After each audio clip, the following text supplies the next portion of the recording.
all these concepts together. So the big question is, let's come back to the Ritz-Carlton and say, what do they do to promote service excellence? Because they're known for it, right? So one of the things that they do is they promote a mindset of excellence. I love this phrase. We are ladies and gentlemen serving ladies and gentlemen. It's a great phrase, right? It's even better than that. It's a cause. It's something that is really a compelling purpose. And my question to you is, do you have something like this? If you want to be an organization that is truly excellent in some way, what are you doing to promote that? Now, let me give you an example of how you can check whether or not you have a cause. I'm going to give you the 3 IBM values. And for any IBMers that are listening, I'm going to do them in a slightly different order for a specific reason here. But I'm going to help you to see, and these values are all very important, so don't get me wrong, but we've got one that's a cause. The other ones are very important, but we have one that's really great for this kind of a mindset build. So our IBM values are this. The first one is dedication to every client's success. Very important. Obviously, listen is the first one for a very good reason, right? Not quite the cause that I was looking for. The last one is trust and personal responsibility in all relationships. Again, very important, but compare those two to this one. Innovation that matters for our company and for the world. That is a compelling cause, and you see that driving IBMers. So again, my question to you is, what kind of mindset are you actively promoting within your organization? And are those things leading toward that excellence that you're looking for? Let's look at another thing that they do. And this is based on some old research, so I apologize. I tried to refresh it. I was able to refresh a few of the things, but I think this stuff is still all valid, that an employee can spend up to $2,000 to immediately correct any problem or handle a complaint. Now, what I've heard is they only spend about 10% of that. But it's really great in that they've given employees some latitude to be able to handle issues right when they're facing the challenge. And I'll tell you what, that, as an employee, when I know I've got the authority to take the actions I need to take to make a customer happy, that makes me happy too.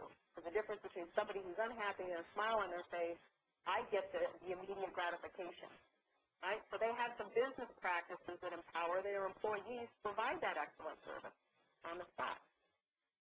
The other thing that they have is they've really gotten a great culture in that they have a lot of very low employee turnover. Okay, very low in comparison to the industry. As a matter of fact, this is one of the things I was able to confirm, that they actually need a certain amount of turnover to get some freshness in their environment, but it's a very small fraction. And because of that, because they have these people that want to be there and want to serve their customers in a way that the Ritz-Carlton does things, they have very strong guest satisfaction.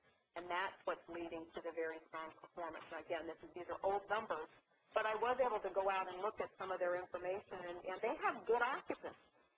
And that's really kind of an interesting thing because this is a difficult market, and they're a premium brand. So they are able to get people in there. So I think it's a really great way of bringing it all back around to the service profit chain. I think it supports a focus in on the employees, but not just to have the employees have some sort of a country club atmosphere. No.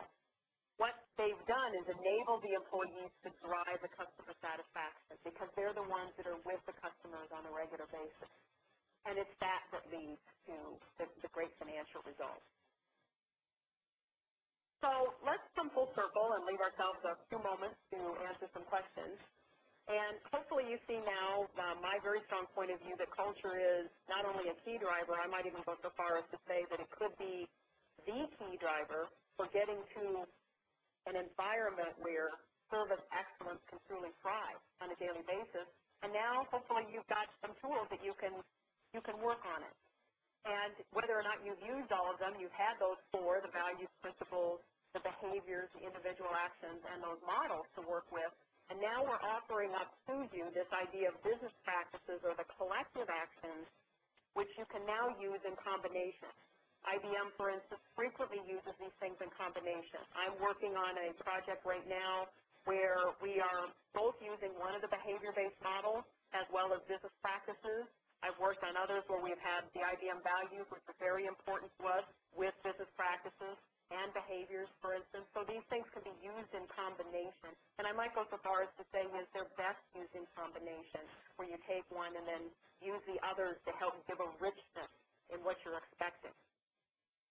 And then also mindsets. They really are foundational to an environment of service excellence. And my question to you again is, do you have a cause? Do you have a compelling purpose? If not, go out and find out what it is. There probably is one within your organization. That's the case that it was with IBM. That innovation point was one that was already there, and we discovered it through the values jam that we held earlier this decade. But mindsets are really important for service excellence. So go and make sure that you've got that embedded in your organization. And then set the course for change. Hopefully you've seen some ways to use the concept of right versus right to explore various different ways of thinking about your business and what's best, those mindset options. Let those mindsets lead you to understand what are the business practices that would be best in your situation. You could also just go and look directly at the business practices. So hopefully these are all tools that you can use, and I'd be interested in hearing how you do use them.